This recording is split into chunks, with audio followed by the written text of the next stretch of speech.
parents, teachers, these are a good resource. It's free for pre-K kindergarten students, even younger or older kids if you have some skills that are lacking. This is free. It's core knowledge. Language arts is what we're looking at. I'll put the link in the description. This is for kindergarten unit 2. You can scroll down, click on download entire unit, show in folder, then open it up.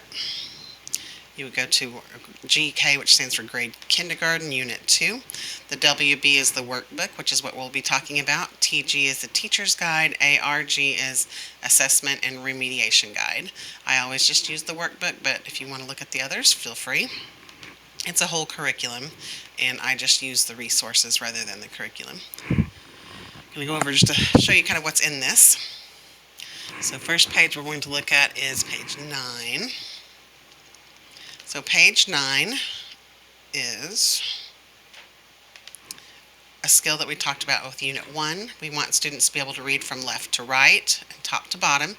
So we're just teaching them we don't start down here, we don't start in the middle, we're going to start here. We're going to label star, bird, cupcake, dog, flower. Go down one, star, flower, dog, bird, cupcake, etc. So just teaching that left to right, top to bottom, which they need to know for reading. This is something that was not in Unit 1, and it's just doing a curve. If you think about it, it would be good for what letters U, J, all those curve letters. So you would just start with where the star is, follow the arrow, and go around. So they trace the mittens.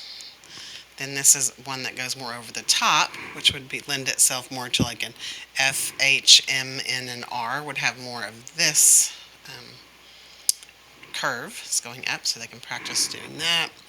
Then we'll go down to page, let's see, there it is, 28. And this is just practicing, well, all the strokes that they've learned in Unit 1 and in Unit 2. And you can do what's called rainbow writing, which you would go through, write in pencil. Again, start with the star, go to the arrow, do it all in pencil. Then they can do the diagonal lines, go all the way through in pencil, come back through and do it in a colored pen. Same thing, just trace over the pencil in a colored pen, then maybe a different colored pen or with a crayon or a highlighter or a marker. So you can use the same page for lots and lots of different practice. Plus it's pretty and they like those different colors. If you don't have access to a printer, just write your own. Get you a line on the left and have a star with an arrow and have them trace it. Page 43. This is, again, that curve. This is more going to lend itself to the letter F nicely. 46. Helping with some letter J. Again, similar motions with curves. Again, pre-writing skills, kind of prepping them to know where to begin writing letters in the right spot, going in the correct direction. 53.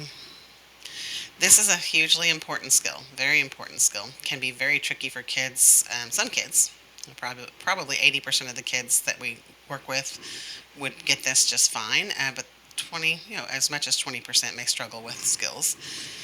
This one is you would have them looking at row number 1 and you say the sounds of one of the pictures. So I would say B, E. And I have them about 1 second apart, and then you could have them circle what I said, which was B.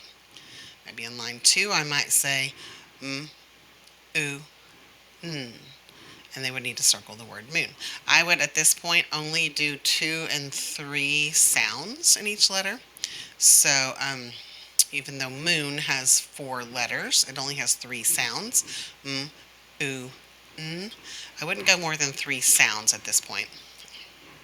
And then F, I, Sh. That's what we call phonemic awareness, which falls under phonological awareness. It's a hugely important skill for reading and writing and spelling, or for spelling. So you can do this without any pictures in front of you. You just look up 3-letter words or words with 3 sounds in it, and don't even have to have this resource.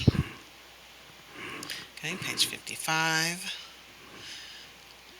This has to do with vocabulary, words they're expected to know. beginning and end, first and last, you can add that. Um, Left and right and middle. I mean, you don't have to just have these words that are on here. You can use these for lots of vocabulary that they will need to know. So put a bear on the last sun. Draw a circle around the beginning sun. Right? Just use that vocabulary, use objects, use crayons and markers to practice those vocabulary skills. 67. Kind of getting kids, if you think about it, like the letter N and U are really the same letter. If you flip it around, it's an N versus flip it back the other way, it would be a U. You know, B's and D's are very similar in how they appear. There's lots of letters that are similar. So this is a skill, just getting a child, okay, can you tell the difference between things? Let's pay attention to some details. So what they want you to do on this is you're going to circle, or you can put an object on, or however you want to do it, the picture that's the same. So this is what we're looking for. Which one of these is the same? And they would circle it, or they'd put an object on it, and then you would cross out the ones that are different. So circle the one that's the same, cross out the ones that are different. So getting into that visual discrimination so that they can later be able to discriminate between different letters. Now the same skill, but now with letters. So, and oddly enough, T and F, kids will get those two confused. You can kind of look at them. They're real similar. I mean, the F has the hook. Some T's will have a hook, but the hook will be on the bottom. And so, anyway, circle the one that's the same, cross out the one that's different.